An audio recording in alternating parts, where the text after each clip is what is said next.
हरे कृष्ण प्रभु जी, दंडवत प्रणाम। हरे कृष्णा, दंडवत प्रणाम। हरे कृष्ण प्रभु जी, दंडवत प्रणाम। दंडवत प्रणाम।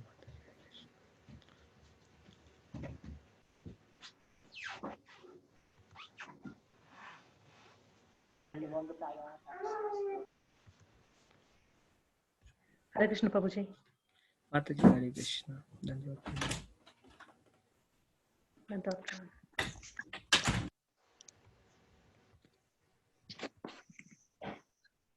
Hare Krishna Prabhuji. Dandavat Pranam, Chandan here. Dhanwad Pranam. Chandan Prabhu, did you got in touch with devotees? Not yet Prabhuji. I didn't connect. You gave me reference, but once I tried, it was busy, so I did not connect again. So I connect and let you know. Okay. Okay. Now, Deepika Mataji, you remember? Prabhuji, it's 7.16. We have finished till 7.16. So we have to start from here. Yes, Prabhuji. Okay. Om Adhyantamiranthasya Jnananjana Shalakaya Chakrinnalikamyena Tasmai Shri Guruve Namaha Shri Chaitanya Manobhishtam Yena Bhutale Swayam Rupa Kadamayam Dadati Swapadantikam Vandeham Shri Guru Shri Yuthapad Kamalam Shri Guru Vaishnavamscha Shri Rupam Sagar Jatam Sahagana Raghunathanvitam Tam Sajiv Sadvaitam Savadhutam Parijana Sahitam Krishna Chaitanya Deva Shri Radha Krishna Padan Sahagana Lalita Shri Vishakhanvitamscha हे कृष्ण करुणा सिंधु दीन बंधु जगतपते गोपेश गोपिका कांता श्री राधा कांता नमस्तुते तप्त कांचन गौरंगी राधे वृंदावनेश्वरी वृषभानुसुते देवी प्रणमामि हरिप्रिये वाञ्छा कल्पतरुभ्यश्च कृपा सिन्धुभ्यैव च पतितानां पावनेभ्यो वैष्णवेभ्यो नमो नमः। जय श्री कृष्ण चैतन्य प्रभु नित्यानंद श्री अद्वैत गदाधर शिवासादि गौर भक्तवृंद हरे कृष्ण कृष्ण कृष्ण हरे हरे हरे राम राम राम हरे हरे मुखं करोति वाचालं पंगुं लंघयते गिरिं यत्कृपा तमहं वन्दे श्री गुरुं दीनतारिणं परमानंद माधवं Shri Chaitanya ईश्वरम्।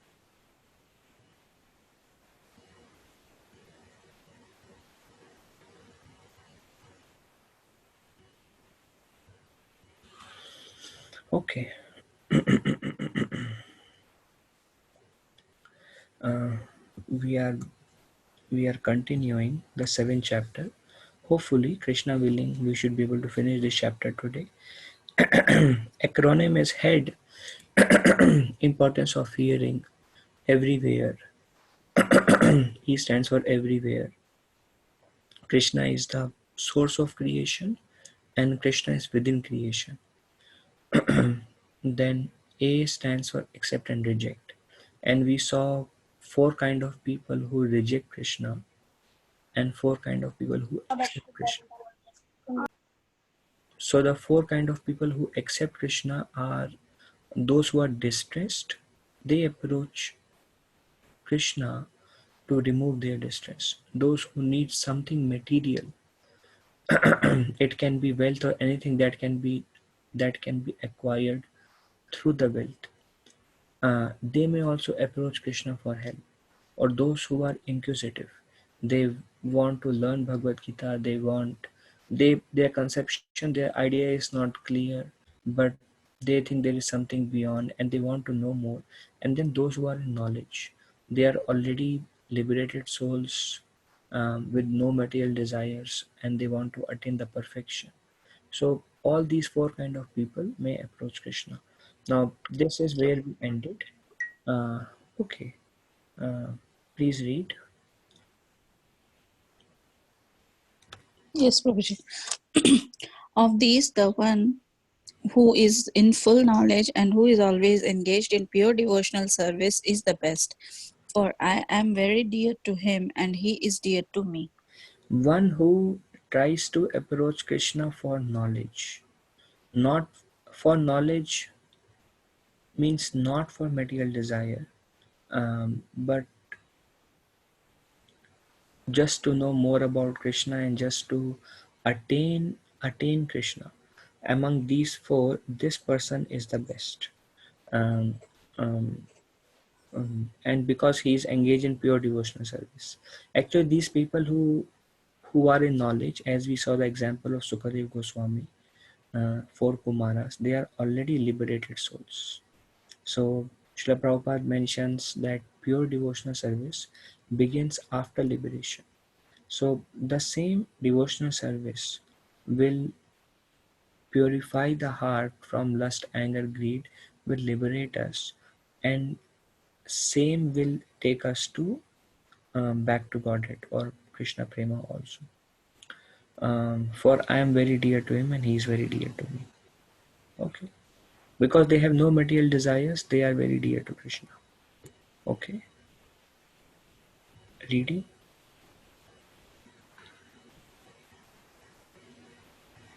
Sure, Prabhuji. All these devotees are undoubtedly magnanimous souls, but he who is situated in knowledge of me, I consider to be just like my own self.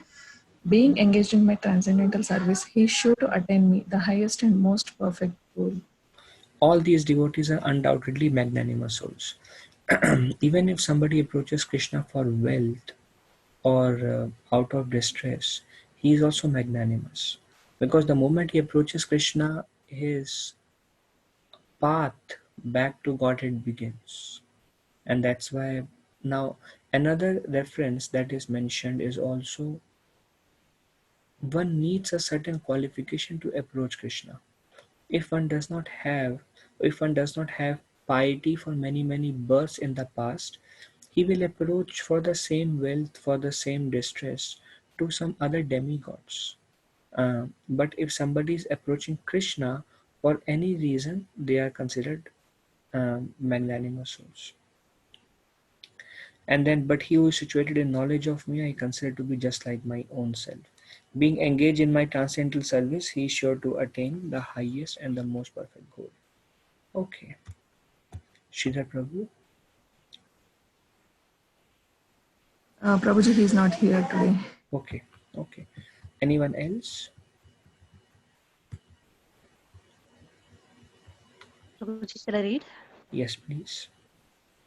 After many births and deaths, he who is actually in knowledge surrenders unto me, knowing me to be the cause of all causes and all that is. Such a great soul is very rare. Bahunam Janmanam Ante. Bahunam Janmanam. After many births and deaths. Bahunam Janmanam Ante. Jnana Mam Prapadyate. One who comes to know about me, one who comes to this knowledge. Jnana Mam Prapadyante. Which knowledge? Vasudeva Sarvam Iti. That Vasudeva is everything, Krishna is everything. Vasudeva Sarvam Iti. Sa Mahatma Sudullabha. Such a great soul is very rare. So, after many births and deaths, he who is actually in knowledge surrender unto me, knowing me the cause of all causes and all that is such a great soul is very rare. Okay. So here we come to the section of accept and reject. Four kind of people reject Krishna, four kind of people accept Krishna. Anybody who accept Krishna are magnanimous, and they are able to do so because after many births, one who comes to know that goal of life is Krishna, that soul, Krishna says, is very rare. But not every soul is so qualified that they can come to accept that Krishna is everything, Krishna is source of everything. Krishna mentions here, I am the source of earth, water, fire, ether, mind, intelligence, ego. I am the source of all living entities. Um, Most of the demigods are also part of living entities. I am the source of all living entities. I am within the creation, and one who comes to this knowledge that I am everything, that soul is very rare. But some people cannot accept that. They don't have the adhikar. Then, for those people, it is recommended they worship the demigods. Now, um, is demigod worship recommended? Well, depends upon our consciousness. If we are worshipping Krishna, then there is no need. But those people who are not worshipping Krishna, better than being an atheist is being a demigod worshipper. Either we think I am in control, everything is in my hand. According to my work, I get there is no karma in play. There is an atheistic philosophy. Then better than them are those who at least believe that there is something higher than me. They believe that not everything I see is true. There is Lord Shiva, there is Lord Brahma, there is Durga, and when I pray to them, my desires are fulfilled. So they have some reciprocation. So they are better than atheists. At least they are not having full faith on their gross senses, because senses cannot perceive matter, cannot perceive anything beyond matter. Even matter senses cannot perceive perfectly. So at least they have some faith. And if those who are worshipping Krishna as a source of everything, then it's not needed. So now some description about demigod worship. Okay, Yogendra Prabhu, Hare Krishna, Prabhuji. Hare Krishna. Those whose intelligence has been stolen by material desires surrender unto demigods and follow the particular rules and regulations of worship according to their own natures. So who worship demigods whose intelligence has been stolen by material desires? They surrender unto demigods. Um, and they follow the rules and regulations of worship according to their own natures. Now, there are different rules and regulations for different demigod worship. Um, there are 18 Puranas. Among them, 6 of them are in mode of ignorance, 6 of them are in mode of passion, 6 of them are in mode of goodness. The purpose of scriptures or demigod worshippers in mode of ignorance is to uplift them to passion. And when they follow the rules and regulations and worship the demigod according to scriptures based on mode of passion, then they are uplifted to mode of goodness. And 5 are in mode of goodness, and one is transcendental Purana, which only glorifies Hari, Krishna, and that is Srimad Bhagavatam. The Puranas in mode of ignorance include Shiv Puran, Devi Puran. Puranas in mode of passion includes Brahma Puran. Purana in mode of goodness includes Matsya Puran, Garuda Puran, um, um, um, like that. And then Srimad Bhagavatam is transcendental. Having said that, Lord Shiva is not in mode of ignorance, but because ghosts worship Lord Shiva, that's why there are rules and regulations. How can, like black magic and Kala Jadu, they are worshippers of Shiva. So now Shiva is a transcendental personality. In spiritual world, at the border of material and spiritual world, Lord Shiva exists there also, and he has his own planet. It's called Sadashiv. Sadashiv. Um, um, Maybe I can say something more about Lord Shiva here. Um, it may clarify a few questions. So Sadashiv, uh, in the beginning, there is no material creation. In one corner, there is a dark cloud. That dark cloud is called uh, material energy. Material energy. There is another name used for that as Mahatattva. Mahatattva is like it's the sum total material energy, but there is nothing that exists. It's just like a cloud. Just for example, a clay can be used to make an elephant, a horse, any animal or anything you like. A clay can be molded. Likewise, um, this material energy, it's like a black substance. I mean, we cannot really explain it. It's like a cloud, as scriptures explain. Um, from this Mahatattva comes earth, water, fire, air, ether, even the subtle body, mind, intelligence, ego, and everything, gross or subtle matter that emanates from this Mahatattva. So, the Vishnu goes and lies in the region of Mahatattva, and from his pores water comes out first, like the sweat of the Lord, and it covers uh, the whole material creation. It fills with water the whole material creation, um, and then Vishnu lies down in that.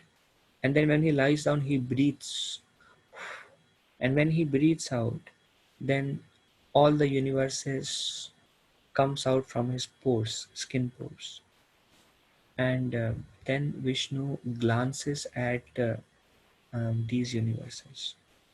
And when he glances, all the souls that are within the body of Mahavishnu, they are transferred through that glance into the material energy. The material energy. This material energy, the personification of or the in charge of this material energy is Durga Devi. She is the in charge of material energy. So when Vishnu glances, then now first thing is Vishnu glance is also um, Vishnu is completely pure, transcendental. Material energy is mode of passion, ignorance, goodness. Vishnu never comes in contact with the material energy. So when he glances, that glance is actually an expansion of Sadashiv, from the border between material and spiritual world. And that glance is called Shambhu. Shambhu is one of the expansion of Sadashiv. Because Lord Vishnu never comes in direct contact with material nature, it is through the medium of Shambhu, which is Shiva, through the medium of Shambhu, thus he comes in contact with material energy. And uh, all the souls are transferred through the glance, which is Shambhu, basically through Shiva, into the um, womb of Durga Devi or Mahatattva or the material energy. Um, so that's why Lord Shiva and Durga are also referred to as father and mother of the universe, because all the souls are transferred through Vishnu, through Shiva to Durga. And then Lord Vishnu himself expands and enters into each of these universes. Um, and from so in each universe there is one Vishnu, and that glance is simultaneously going to all the universes. So there is one Shambhu, which is the glance of Vishnu, and it manifests as Lord Shiva within each universes. So there are like unlimited universes and unlimited Lord Shiva, but they all originate from the glance of Vishnu, which is Shambhu. Um, and Durga Devi, the sum total of material energy, also expands into all the universes, and there are unlimited Durgas within each universe. So within each universe, um, Lord Shiva resides in a place called Kailash within each universe. Now I will show an image that may help understand more. One second.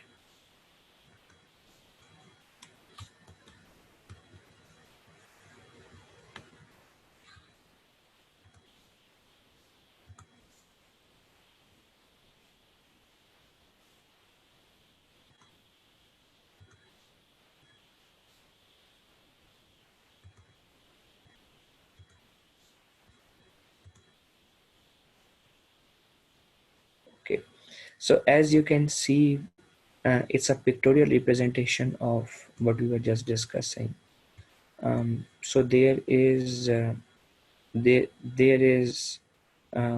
this portion which is like greenish. This whole region is a material creation, and this whole region above this, if you can see my cursor, I hope you all can see. Above this is all spiritual world, and this dark portion, grayish and white, these are the border section. and in that border section there is a planet of Sadashiv. This Sadashiv is uncontaminated by material energy, um, um, and he is direct expansion of Sankarshan. He comes from this Sankarshan here, and he expands into Sadashiv. And this same Shiva, if you see here, this is the whole material creation where Vishnu comes and lies down, and this is filled with water. It's called the Karana Ocean, or Viraja River. It actually emanates from the sweat of Vishnu. As he breathes out, all these universes are created. And this glance, if you see, this glance is called Shambhu. Uh, and then um, he by his glance he transfers all the living entities into all these universes, and then there are all these are different universes, and this is an expansion of one of the universe. And that Shambhu expands himself as Lord Shiva. He lives in a Kailash planet. Then there is Durga, which is again material energy. Durga Devi is actually shadow of Lakshmi Devi. Um, all all the now the difference between Durga and Parvati, Parvati is not contaminated by material energy. Parvati is expansion of Lakshmi, and they all come from Sri Radha. Radharani expands into Lakshmi when Krishna expands into Narayan. Then Radharani expands into Parvati when Narayan expands into Lord Shiva. And here everything is touched by material modes. Above Viraja river, above the border, everything is pure in nature. So Shiva and Parvati, and then there are these from the navel of Vishnu, um, comes a planet called Satyalok where Brahma resides, and within that navel there are these 14 planets, planetary system. Middle is Earth planet. It says you are here. Above it there is Bhuvarlok, Swarglok, Maharlok, Janalok, Tapalok, Satyalok. Swarglok is where Indra lives, and you see the picture of Ganesh here. Realm of 33 million demigods and demons live in Bhuvarlok. Um, so Swarglok, Bhuvarlok. Then there is Maharlok, Janalok, Tapalok. Tapasvis, yogis. Satyalok is the abode of Brahma. Then there are lower planets: Atal, Vital, Sutal, Talatal, Mahatal, Rasatal, and Patal. So these are 14 planetary systems. Now, uh, okay, and all the personalities within this universe are called demigods except Vishnu. Everybody else is a demigod. Now, the reason they are called demigod for two reasons. First, um, they are limited to this universe. Second, they cannot give liberation. Third, they are originally coming from God. They are coming from God or Krishna, and that's why they are called demigods. Okay, uh, demigod can be Shakti Tattva, anybody expanding from Radharani, because Radharani is Shakti of Krishna. Anybody expanding from coming through or incarnating through Radharani is called Shakti Tattva. So it can be Shambhu Tattva like Lord Shiva, it can be Shakti Tattva like Durga. Um, um, Another Shakti Tattva includes Saraswati, Gayatri. They are Shakti Tattvas. It can be Shakti Tattva, it can be Jiva Tattva. Brahma is a Jiva Tattva. Brahma is a post. You can also become Brahma. Um, Indra, Chandrama, Surya, they are all Jiva Tattvas. So demigod include Lord Shiva, includes Lord Brahma, includes Durga, um, and all other millions of devatas. They all come under demigod. Although within demigods, um, Lord Shiva is in position actually supreme. Um, and he is not a Jiva Tattva. Lord Shiva is not a post. We can never become Lord Shiva. He is coming directly from Vishnu. But just because he directly contacts the material energy, the mode of ignorance, he is not pure. The example given is Vishnu is like milk and Lord Shiva is like a curd. When you put the milk, when it comes in contact with the culture, a little bit of curd, everything becomes curd. So likewise, Sadashiv, although direct expansion of Sankarshan, Vishnu, when it comes in contact with mode of ignorance, it becomes Lord Shiva. Anybody who worships Indra goes from Bhulok to Swarglok. Who worship Durga goes to Kailash. Who worship Lord Shiva goes to Kailash. Who worship Brahma goes here to Brahmalok. So who worship Ganesh goes against to Ganesh Lok, to Swarglok. So anybody one worships, because these personalities are existing within this material universe, they are not able to escape this material universe. That's why they said that they cannot attain liberation. But if you see this Hare Krishna Mahamantra, as you see the cursor, it comes all the way it's going up, up, up, up, up, up, and it comes all the way from Golok Vrindavan. And this is the topmost spiritual planet is Golok Vrindavan. Golokera Prema Dana Harinam Sankirtana. To carry love of Godhead, this Hare Krishna Mahamantra has descended directly from Golok Vrindavan. And one can access Krishna, Srimati Radharani, and in the same planet also lives Sri Chaitanya Mahaprabhu and Nityananda Prabhu and their eternal associates. So, through the medium of Mahamantra, one can directly access Krishna, the Supreme Personality of Godhead from Golok Vrindavan, because his transcendental vibration has descended, carrying him, which are non-different from him, to the material world. And this Mahamantra is always pure. So through the medium of Mahamantra, take, one can climb all the way up to Golok Vrindavan just by holding this Mahamantra. Then from Golok, it is said in Nectar of Instruction that higher than material world is um, um, Devi Dham. Devi Dham is basically material world because everything emanates from Mahatattva, who's in charge is Devi. So Durga is the in charge of this material world. That's why it's also called Devi Dham. Then higher than Devi Dham is Kailash Dham. Higher than Kailash Dham is Vaikuntha Dham, where Narsimha Dev, Varaha, Vamana, and all incarnations of Vishnu have their own planets. Higher than Vaikuntha Loka is Ayodhya Dham, where Sitaram Lakshman Hanuman resides.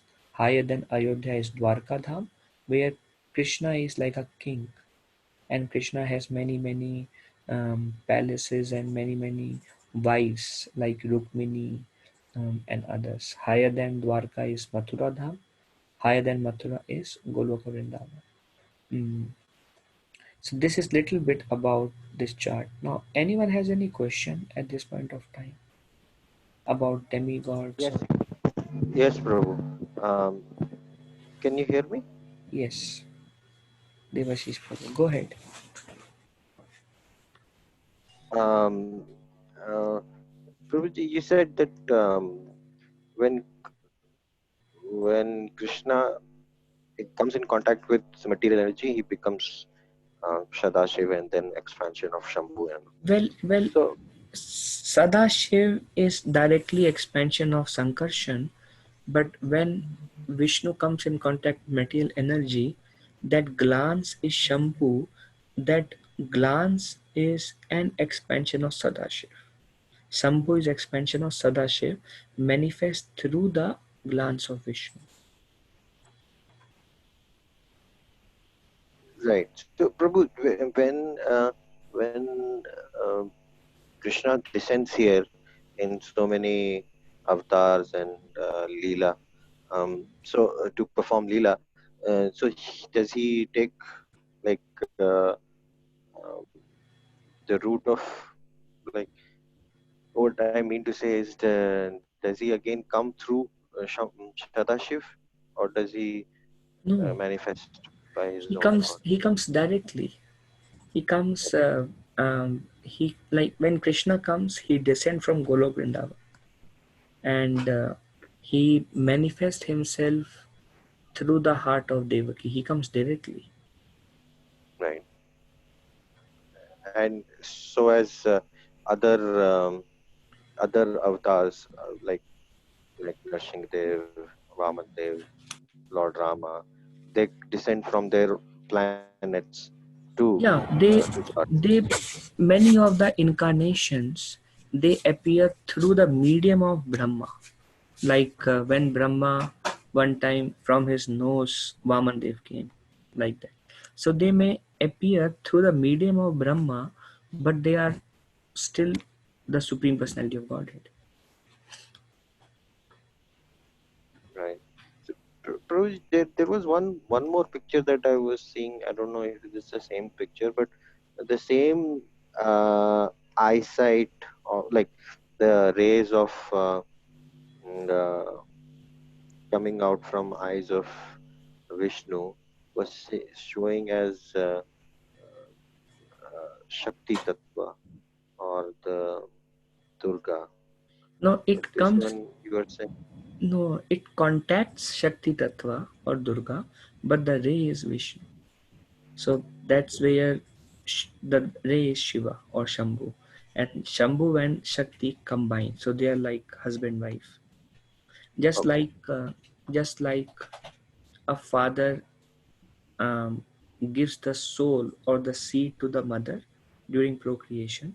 Likewise, Lord Shiva gives all the seeds of all the conditioned living entities in the womb of Durga. So they are like right. father and mother. So okay, yeah. So right. So Lord Brahma, still he's not an expansion. He is also a Jiva Tattva, but Lord Shiva is in some parts a plenary expansion, plenary expansion of plenary expansion. Would this be right Sadashiva, to say? yes. No. Sadashiva is plenary, the portion of plenary portion of Lord Vishnu. But Shambhu is he is in contact with ignorance, so he is not considered an expansion anymore.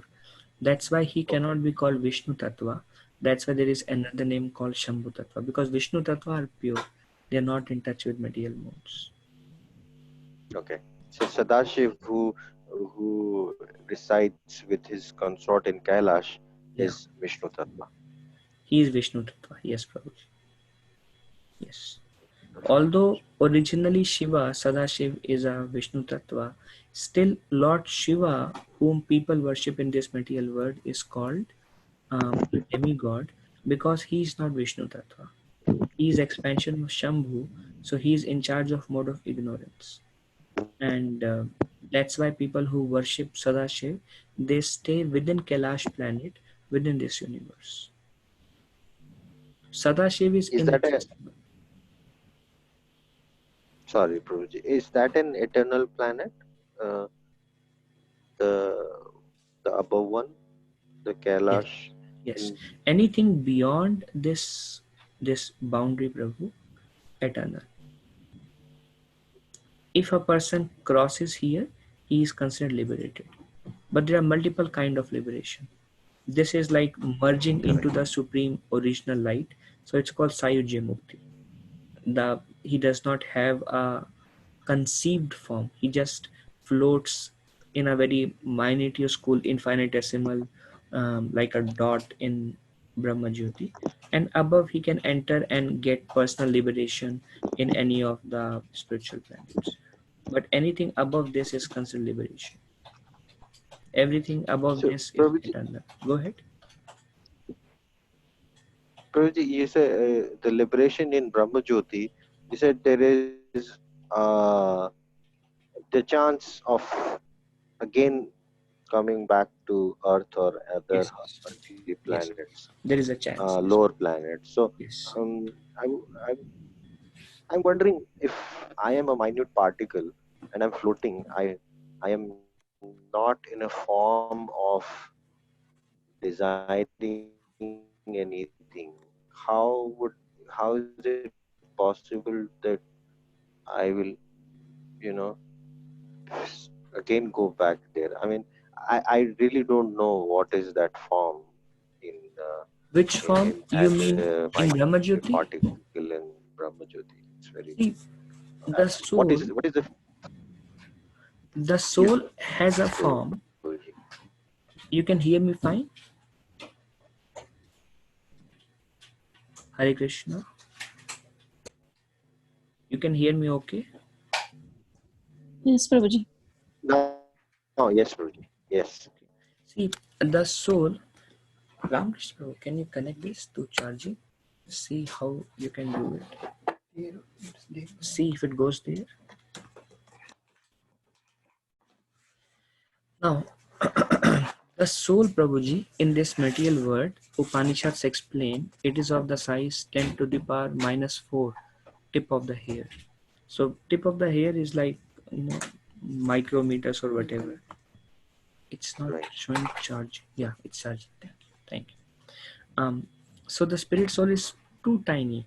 Same spirit soul, when it goes to spiritual world, it expands, and the soul is a spiritual body. It is not conceivable through matter because it is spiritual, and it is too tiny also. Yet the form is there. It's not like we say it's like a dot. We don't say it's a dot. Dot means shapeless.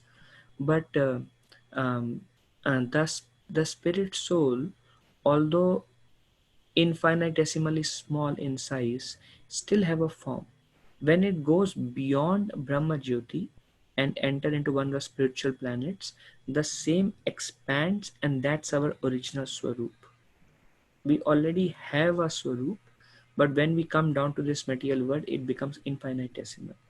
But when it is in Brahma Jyoti, it stays like that only, like a dot, infinitesimal. It stays within the purview of an intense white light, which is nothing but an expansion of the bodily effulgence of the Supreme Lord. And there is no interaction, cannot see anyone. Um, there are no anxieties, there are no material desires, no lust, anger, envy, greed, pride. There is a kind of divine peace there. He feels very satisfied, and he stays there for millions of years, for unlimited time. And then at some point of time, he feels, I want to do something. Agreed, because Bhagavad Gita 8 chapter, Krishna says the nature of the living entity is to render service. So there is no service there. So he floats, although there are no anxieties and no desires, no anarthas, still he wants to do something. So the moment he desire by his free will, it's not a contamination, it's not lust, anger, envy, greed because of which he comes down. He comes down out of his free will. I want to do something tangible. Then he finds himself again in the material world, opening hospitals and doing all these things. And but because he engages back into material activities, he again becomes entangled. And he keeps on doing that till he understand the personal aspect of the God. Once he goes to spiritual world, he never comes back because the last missing part of no service exists in spiritual world. So now he has a service. He personally The serves the Supreme. Ananda part. Is it? Yes, the Ananda part is there only in spiritual world. Yes, yes, and that comes in association with the Supreme Lord. Thank you, Prabhu. Thank you so much. Anyone else has any other question on this chart or understanding of demigods? Prabhuji, is it possible to share this on WhatsApp? This chart picture. Yeah, yeah. Uh, I will request either Shrisha Mataji or Mahipal Prabhu to put it on the group. Thank you. Um, all right. If no other question, then we'll continue with the remaining presentation.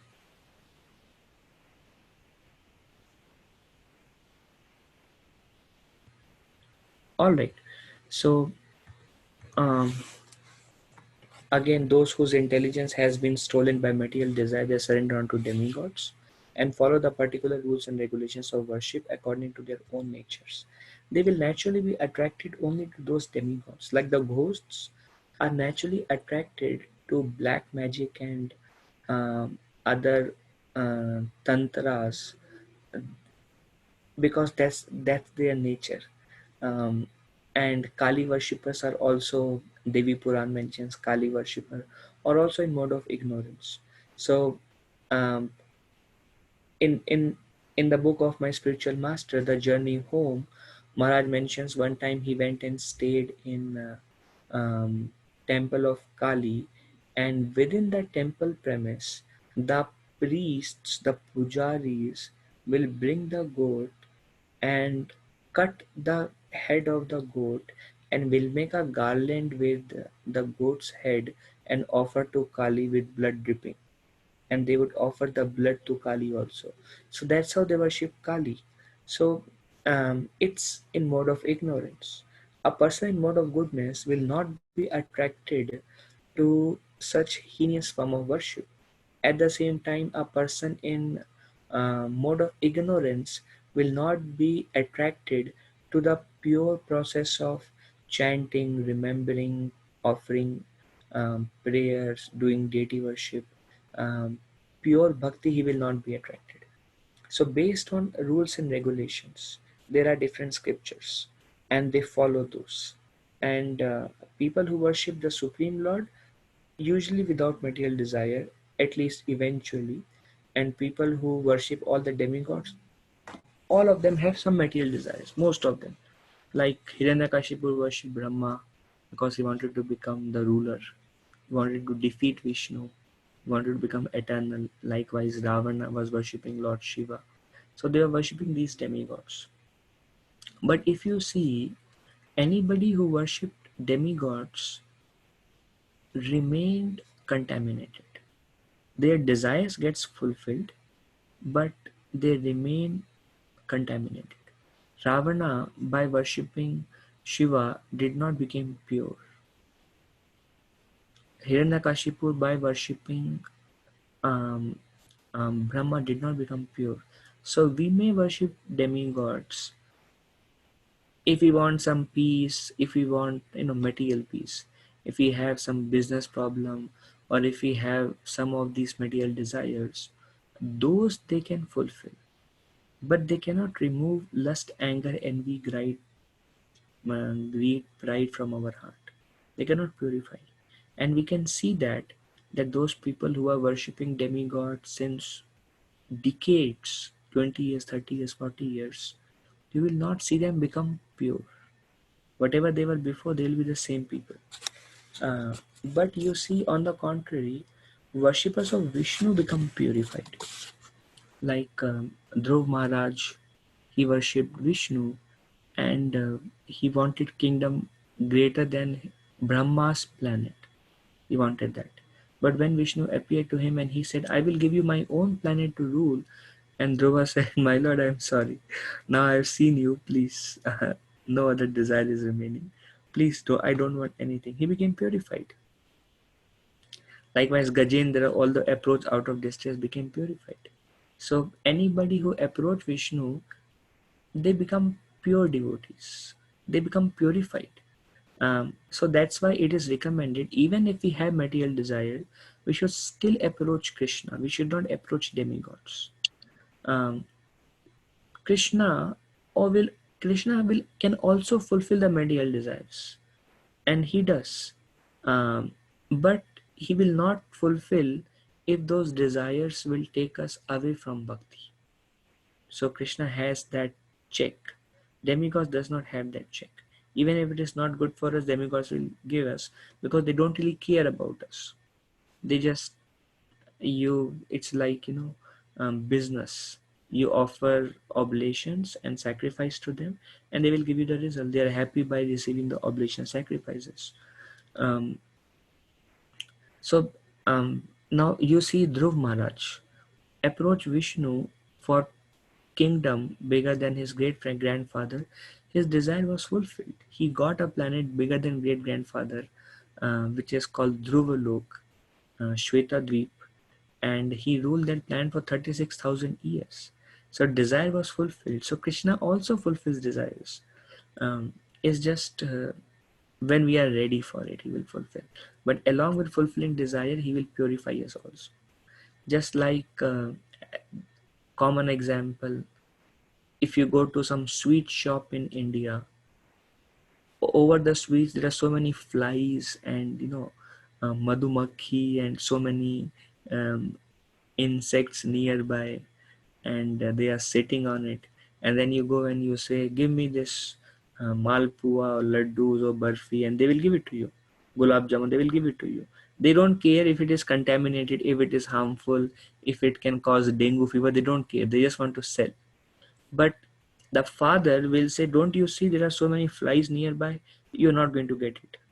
And we cry, but the father is actually doing it for our welfare, because he knows this is harmful, so he has care for us. But the sweet shop does not care. Likewise, the demigods will give it to you, it may be harmful to us. That's why Srimad Bhagavatam recommends akama sharvo kamuva moksha kama udaradi. Whether we have desire or we don't have desire, still worship Krishna, because that is ultimately beneficial for us. There is no need to worship any other demigods. But then somebody says, but I am worshipping them for so many years. How can I give it up? Well, if you worship Krishna, because Krishna is the root from whom all the demigods come, directly or indirectly, when Krishna is pleased, all the demigods are naturally pleased. Have faith. Try it out. Nothing wrong will happen in your life. But if you still have doubts, no, I really don't know, then okay, then you can worship other demigods, but you can pray to the demigods, please give me devotion to Krishna. Please take me closer to Krishna. And in that consciousness, if you worship them, that's all right. Okay, so who worship demigods? Whose intelligence are stolen by material desire. Um, and they surrender unto demigod. They follow the rules and regulations of worship according to the modes they are in. Okay, who will read? I can read Prabhuji. Srinivas here. Um, Go ahead. I can't hear you. I am in everyone's heart as a super soul. As soon as one desires to worship some demigod, I make his faith steady so that he can devote himself to that particular deity. Okay, thank you, Srinivas Prabhu. So I am in everyone's heart as a super soul.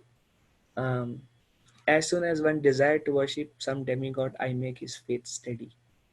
Um, so first thing is Krishna is sitting in our heart as Paramatma, as super soul, and he is watching our desires. He is looking at our desires. When we desire to worship a particular demigod, he makes our faith in that demigod so we can devote to him. The Supreme Lord is completely detached. He reciprocates according to our desire. Why we have faith in a particular demigod that we may be worshipping today? Because Krishna gave us that faith in that demigod. Why we gave us that faith? It was our desire. For example, if you are born in Maharashtra, suppose, then your home has Ganesh. Your parents and your mother and father are worshipping Ganesh. Then you see every day worshipping, and father says, whatever you want good education, you want this, worship Ganesh. Ganesh will remove all the problems from your life. So worship him. And then the temple nearby is a Ganesh temple. So then you develop a desire. I also want to get my desires fulfilled. And then that's the closest temple. So you go to the temple, you show up, you see a deity of Ganesh, you start praying to Ganesh. So Krishna sees that. Krishna sees that he want to worship Ganesh. Why want to worship Ganesh? Because the home I was born in, the nearest temple to that home, and what my mother and father are doing. Naturally, a child follows the mother and father. So, based on the environment and situation, you develop a desire. If you are born in Tamil Nadu, then you will develop a desire. I want to worship Murga, Kartikeya. If you are worshipped somewhere in north, then if you are in Varanasi or nearby places, then everything is Lord Shiva.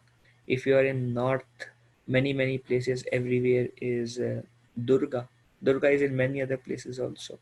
So, based on your parents, your upcoming generation, your village temple, you develop a desire. I want to worship this particular demigod, and that pujari will tell you, well, take this deity and you pray to him, you dress him, you do like this, and then we accept and we start. So based on our surroundings, and when Krishna is sitting in our heart. When Krishna sees we have a desire that I want to worship this demigod, Krishna says, all right, very nice, because not everybody can approach Krishna. So Krishna is happy if one surrenders to a demigod. So here Krishna is telling how one develops faith in a demigod. I mean, everyone's heart has a super soul. As soon as one desire to worship a demigod, I make his faith steady so that he can devote himself to a particular deity. If Krishna does not help us as super soul within our heart, we can't even worship our village god or whom parents are telling. It is Krishna who is actually the connecting point. But through when we read Bhagavad Gita, we come to know. Otherwise, we just don't realize it because Krishna is hidden. Okay. If no question, then someone can read. Maybe Padma Mataji. Hare Krishna, Prabhuji. Hare Krishna. Endowed with such a faith, he endeavors to worship a particular demigod and obtains his desires. But in actuality, these benefits are bestowed by me alone. Endowed with such a faith. Because where the faith is coming from? Krishna gave him the faith because of his desire. So when he had such a faith, he endeavor to obtain his desire. He goes and prays. Um, Exams are coming. Please let me get a good college. College is over. Companies are coming. Please let me get a good job. Job is over. Please let me get a good spouse. Spouse came. Please let me get good kids. Kids came. Then his desires are directed to kids' desires. Let him have a good education, let him have a good job, let him have a good college, let him have a good spouse. Then it goes to grandchildren. But the desires continues. So he worshipped that particular demigod to obtain his desire. But in actuality, these benefits are bestowed by me alone. So these demigods, they cannot fulfill our desires. It is Krishna who fulfills our desires, but he gives us that conviction because he is Paramatma in our heart. He makes us feel, he gives us conviction that actually my desire is getting fulfilled through Ganesh. You go and worship Ganesh, please let please let my income be doubled. Then it gets doubled. And you think I worship Ganesh, that's why it's doubled. It's so clear. But Krishna is telling, actually I gave him the faith that by worshipping Ganesh, your desire will be fulfilled. And when he worshipped Ganesh, I doubled his income and gave him the conviction that Ganesh doubled his income.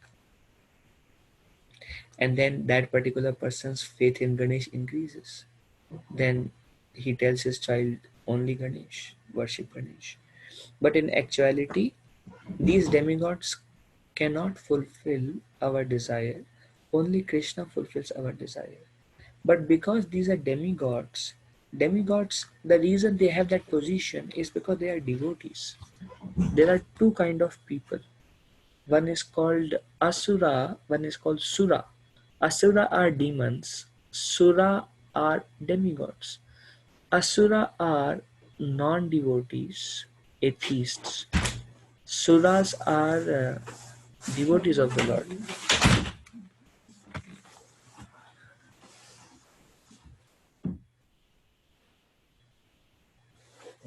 Thank you, very grateful and very happy to have you. Yes, even I was very happy that I had so good time here. I try to come through. Please pray for me that I come again. Padma se dada ko bhi janwana likhna. Thank you very much. Thank you very much.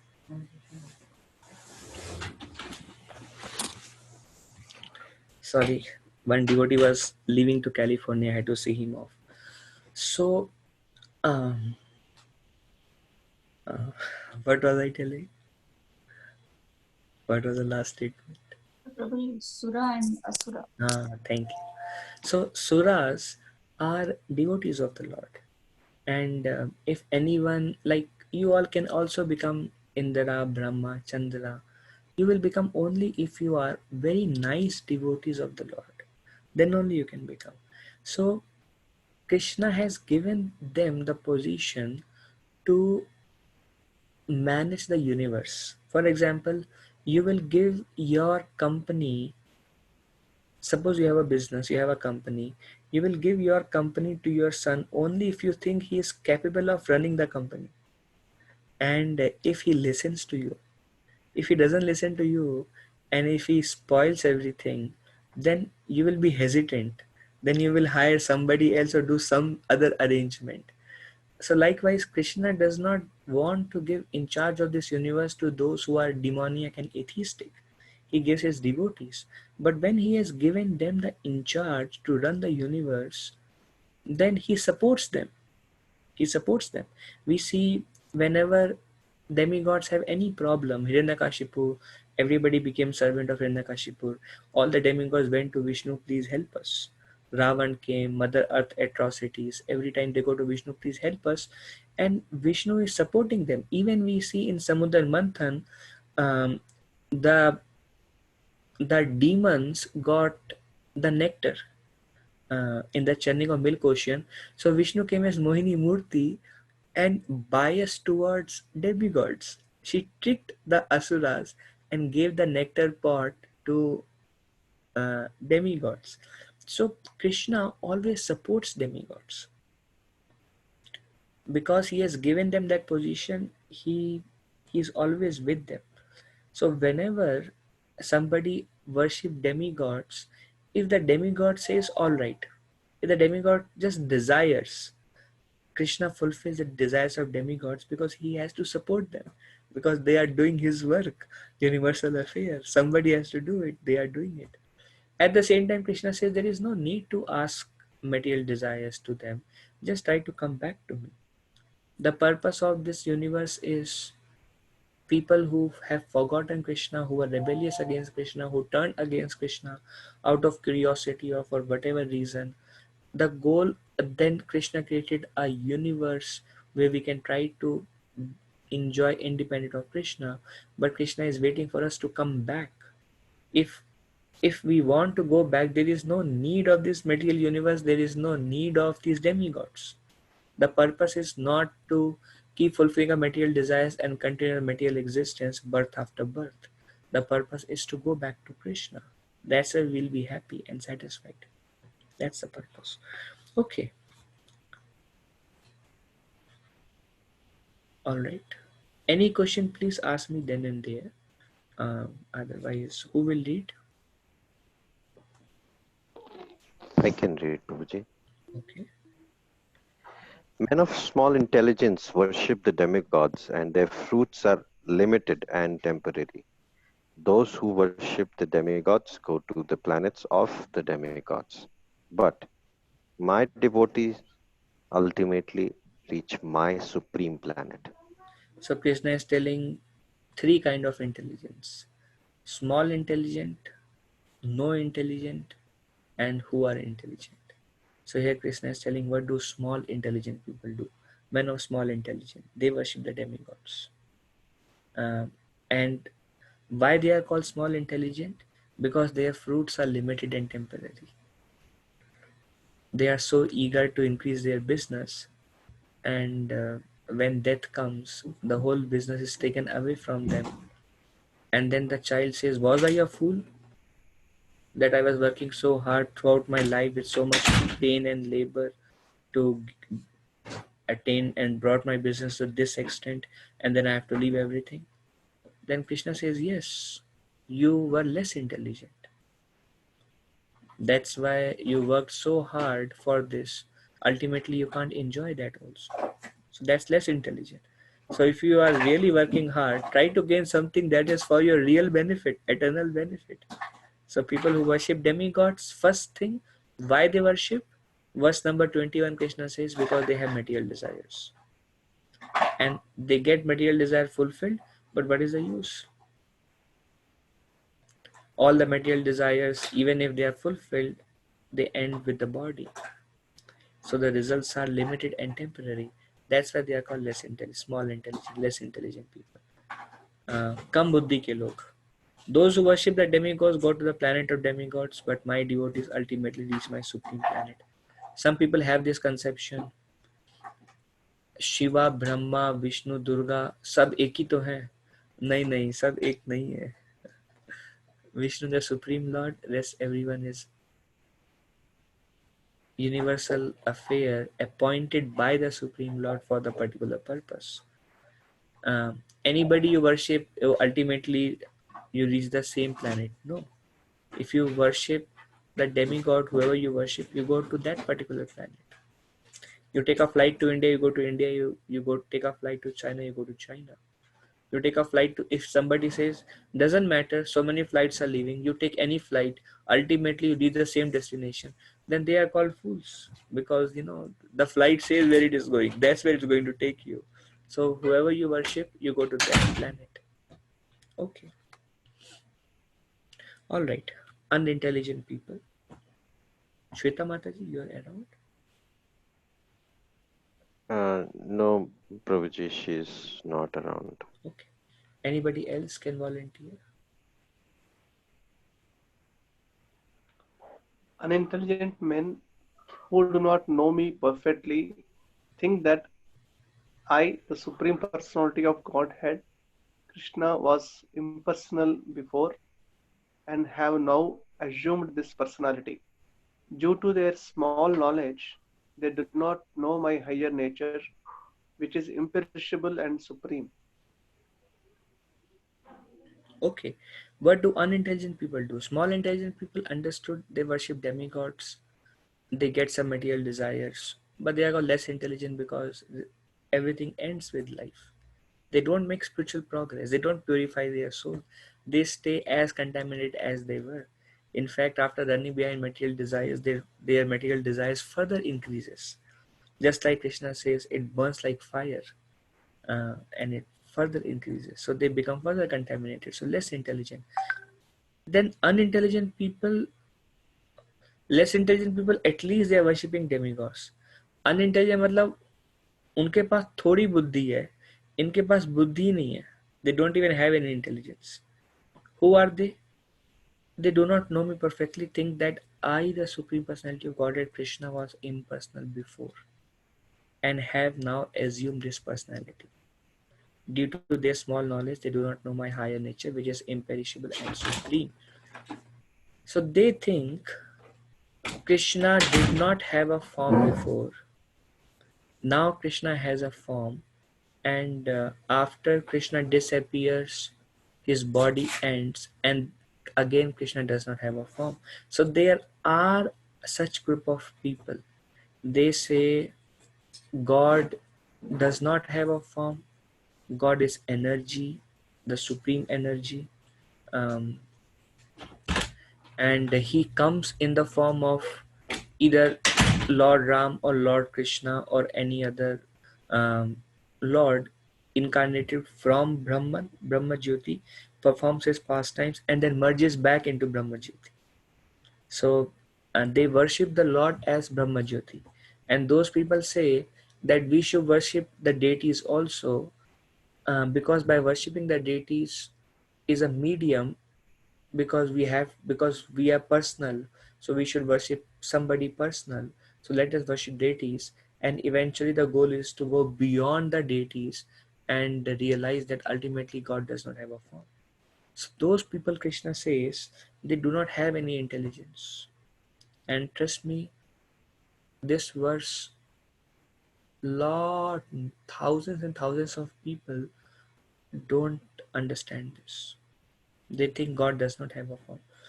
Krishna, like what he appeared 5000 years back, if you go back to spiritual world, you will find him as it is there. Krishna body is not material. Here it says due to their small knowledge. Small knowledge means उनको उनको पता नहीं है, अज्ञानी है, ignorance में. They don't know. What do they don't know? They don't know my higher nature. They don't know that I am imperishable.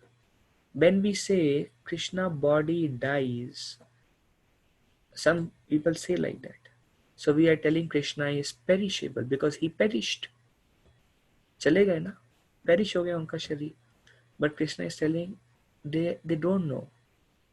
They don't know that my body is imperishable. For Krishna there is no birth, for Krishna there is no death. He comes, he performs his pastimes with his devotees out of his mercy, so that he gives Bhagavad Gita and then he goes. So that people who are conditioned, when they hear about him, they become purified. When they read his Bhagavad Gita, they get a direction in life. When they discuss his pastimes, they become purified. His pastime is so attractive, they become attracted to him. And then, just because he came, we have something to discuss. Just because he came and gave Bhagavad Gita, we have a direction in life. So that is his supreme mercy. The example is given of sun. Just like there is sun outside, there is no sun in India. Wait for 10 hours, the sun will disappear. We don't say sun died. We say sun disappeared. And then sun appears in India. We don't say sun is born. No. Sun appeared. Then wait for few hours. The sun will uh, disappear from India and will appear here. So likewise Krishna, he's in spiritual world. He comes here, he appears. He performs his pastime, then he disappears. It is said that when Krishna ended his pastimes, he took the same chariot. His chariot is transcendental. Everything connected to Krishna is transcendental. He boarded a chariot and he just flew up with the speed of mind. Um, Only Brahma and Shiva could see Krishna went back. Nobody else could see. Okay, so this is no intelligent. Less intelligent worship demigods. No Prabhuji, can intelligent. I ask here? Yes, go ahead. Sorry.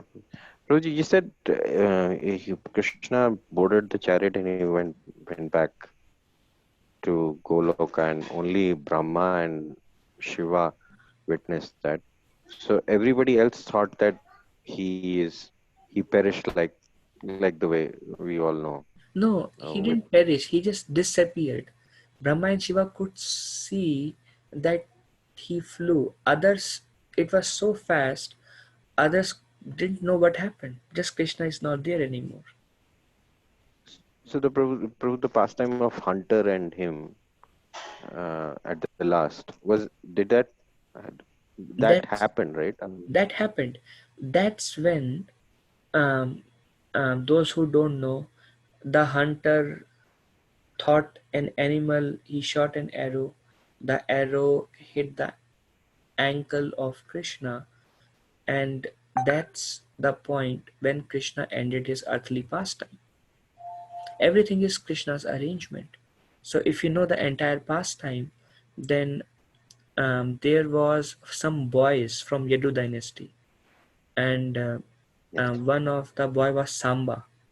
He one of the son of Krishna, and many of them were playing, and Narad Muni and many great sages came, and then Samba, they all were playing, so they made Samba look like a girl and put some stuff um, on his belly to make him look like it's a she and she's pregnant, and they wanted to joke with the sages.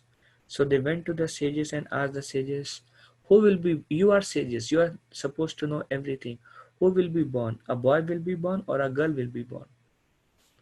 And the sages said, sages became angry. Sages, they know everything, but they didn't give an option. What's this? They wanted to make jokes and make fun of the sages. So they said a boy will be born or a girl will. Both answers are wrong, and they just gave these two options. So the sage became upset. One of the sage said, "You foolish boys, you don't know the etiquettes of how to deal with the sages. Neither a boy nor a girl will be born. A iron mace will be born, and that iron mace will be the cause of death of your entire dynasty, entire Yadu dynasty." So they were scared. They went to Ugrasena, who was the king, and they told everyone. And it was actually Krishna's plan, because Krishna did what he wanted to do. He came for two purposes. Krishna says, Parityanaya sadhuna vinashaya cha dushkritam, to establish dharma and annihilate the demons. So dharma is established, Bhagavad Gita is spoken, that is meant to establish dharma. Demons are annihilated, Jarasandha, Duryodhan, and Pandavas, and everybody is established as the king. And Krishna has performed pastimes in Vrindavan, so that will be broadcasted far and wide for thousands of years. Anybody who hears them will be purified. So now it's time for Krishna to go back. So whenever Krishna does something, coming or going back, there is an external reason. Just like Krishna appeared to Devaki and Vasudev externally, because they did austerities for thousands of years to have Krishna as their son. Vishnu appeared and he said, in my next birth, I will appear as your son in my original form of Krishna. So there's an external reason. And then there's internal reason. It was time for Krishna to descend. Krishna didn't Krishna does not appear because somebody doing austerity. Krishna appeared because it was time. It is mentioned already when Krishna appeared in the 28th millennium of this Manvantara. Exactly the time is mentioned in scriptures when Krishna appears. And there is always external reason. Anything Krishna does, there is an external reason. So now Krishna uses these boys and inspire them to ask this question and inspire the sages to curse. So Krishna is also one of the Yadu. There, it's a whole Yadu dynasty. So that a portion of that mace that hunter was hunting, he he they made the mace, they grounded the mace into powder, so that no harm can be produced. And some little small piece of iron was remaining, they threw it in the ocean. And that powder also they threw in the ocean, that became like bamboo trees. um, um, Bamboo trees. And later on, when all the Yadus they went to Prabhas Kshetra, they all got intoxicated. They became angry. They uprooted the bamboo tree. They hit each other, and they ended each other's life, because Srimad Bhagavatam explained nobody can defeat Yadus. Yadus are supremely powerful. So Krishna wanted to remove the entire dynasty. So they killed each other in Prabhas Kshetra. Now Krishna also wanted to finish his pastime. So that last piece of iron mace, which could not be grounded, was eaten by a fish. This fish was taken by a hunter. He cut the fish, cooked the fish, and he found a small iron piece, and he put it in his arrow, and he went for hunting. And then he thought some animal, and then he shot an arrow, and it was Krishna. So everything was orchestrated. in such a beautiful way that it's not a common hunter came, and it is also described that this hunter in the previous life was Sugriva, and because Lord Ram hit him from behind, Bali.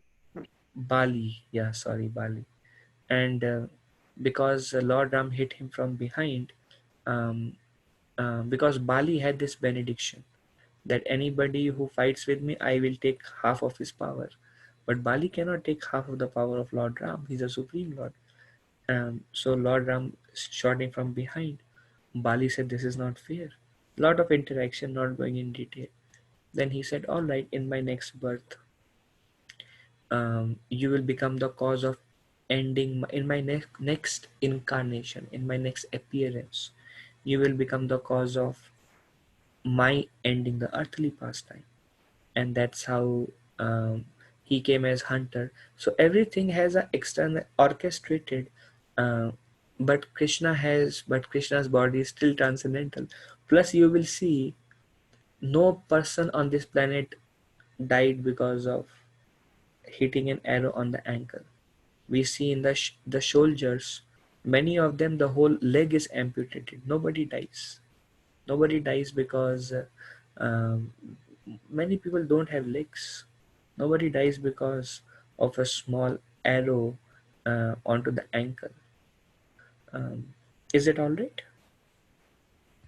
Prabhuji, it is all right. I have been holding a question from long. So the injury that Lord Dick took from the hunter also had another injury from a different pastime before the Mahabharat war from Barbaric. Prabhuji, is there any light that you can put, or this is not mentioned in the scriptures that we read? Well, uh, not mentioned in Srimad Bhagavatam, but may be a part of Mahabharat, detailed study of Mahabharat. And what does that say? That there was an injury and hunter shot the arrow at the same place, something like that? Yeah, something like that. Yeah, doesn't matter, Prabhuji. Yeah, Doesn't matter yeah. because So, there must be uh, there is story behind everything with Krishna. Why yes, Barbary hit him at that place in that instant? There must be a story behind that. Everything has a right. cause. Yes. Everything has a Prabhuji, cause. I wondered that many Krishna's many avatars, he just disappeared in thin air. But this one somehow he kept it so. And I was hearing a lecture of His Grace Amrendra Prabhu, and Amrendra Prabhu said that he also did this to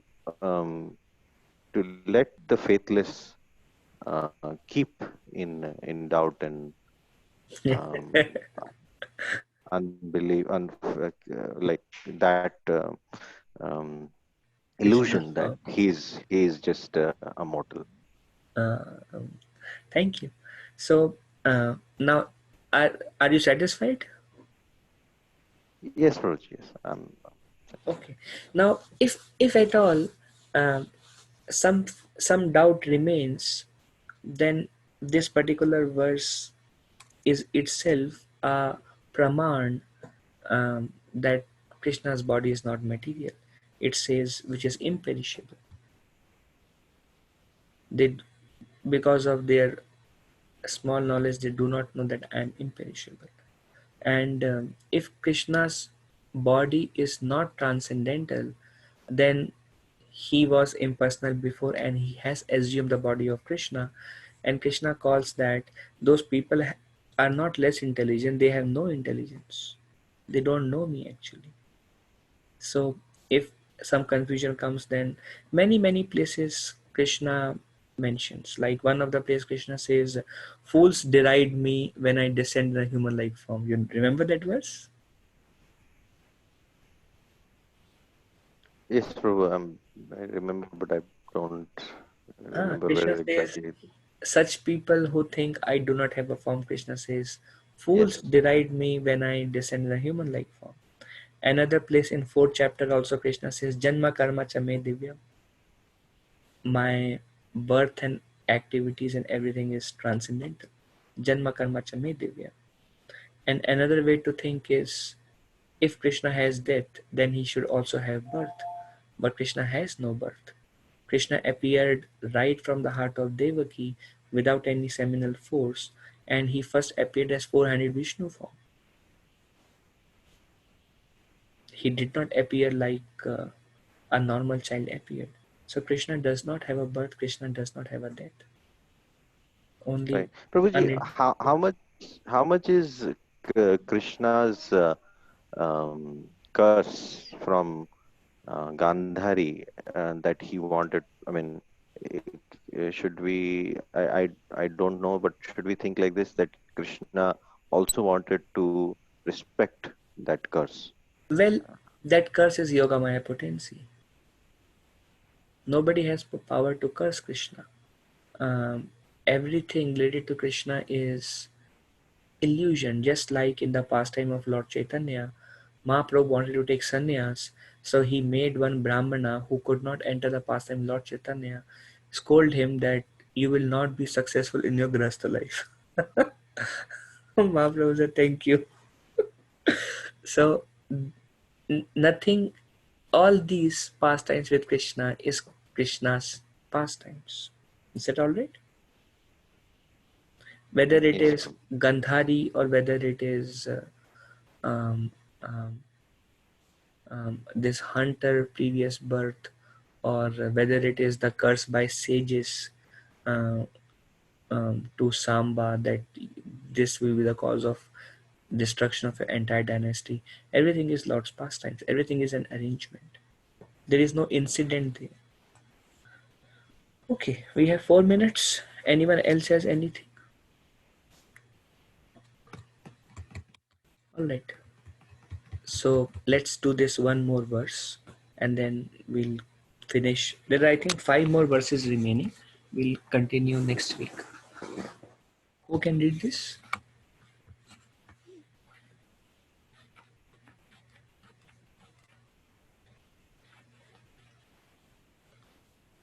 Anybody can volunteer.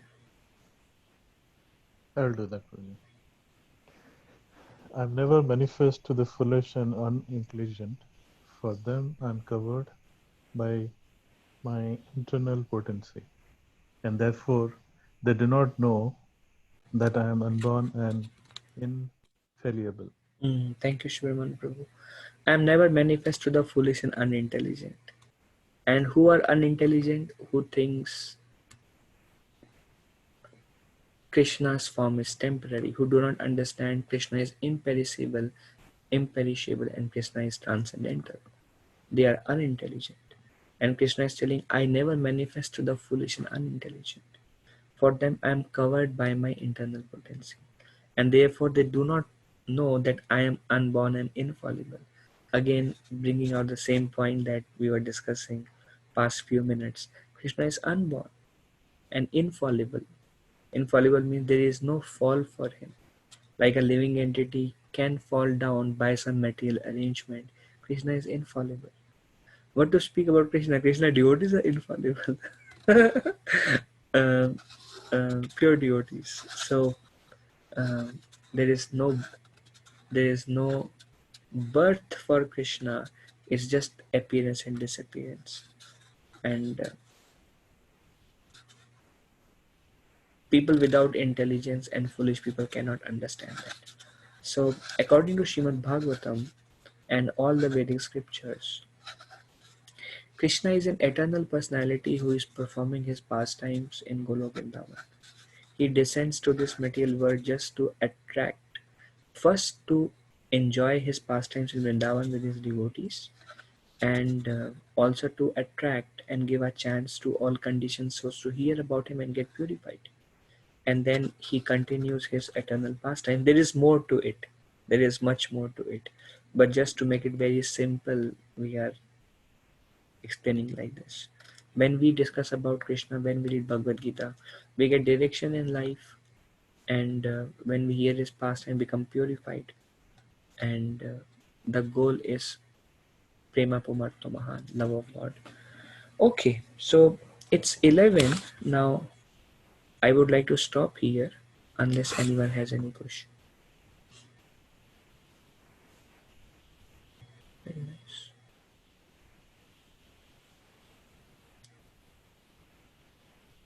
Okay, thank you very much. Vanchakalpatarubhasya kripasindhubhya patitanam Patitanam Vaishnavya pavanebhyo Vaishnavabhyo.